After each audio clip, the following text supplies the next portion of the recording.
Hello, আসসালামু আলাইকুম। সবাই কেমন আছেন? আশা করি সবাই অনেক ভালো আছেন।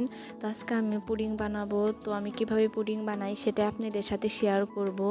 তো প্রথমে আমি একটা পাত্রে দুধ জাল করে নিচ্ছি। ভালো করে ঘন করে জাল করে নিতে হবে। দুধ জাল করার পরে এটা আমি নামিয়ে রাখবো। পর আমি একটা কড়াইয়ের মধ্যে চিনি দিয়ে এটা ক্যারামেল তৈরি করে নেব।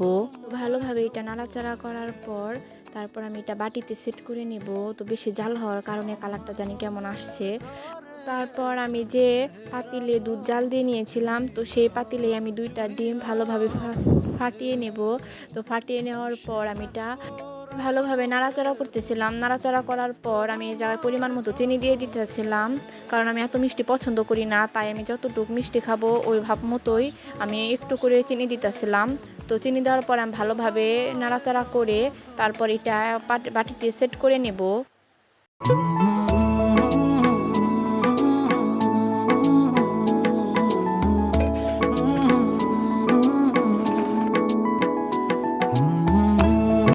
তারপর আমি এই পুডিংটি ৩০ থেকে ৩৫ মিনিট জাল করে নেব। জাল করে নেওয়ার পর দেখেন চলে আসলাম ৩০ থেকে ৩৫ মিনিট পর। তো এখন তারপর আমি কিছুক্ষণ নামিয়ে রাখছিলাম। নামিয়ে রাখার পর ২ ঘন্টার মতো ফ্রিজে রাইখা দিছিলাম। ফ্রিজ থেকে বের করার পর এখন এটা আমি একটা প্লেটে নামিয়ে নেব। খাওয়ার জন্য দেখব কেমন হইছে।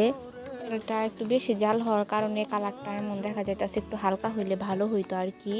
তো যাই হোক, আজকের ভিডিওটি এ পর্যন্তই। সবাই ভালো থাকবেন। আল্লাহ হাফেজ।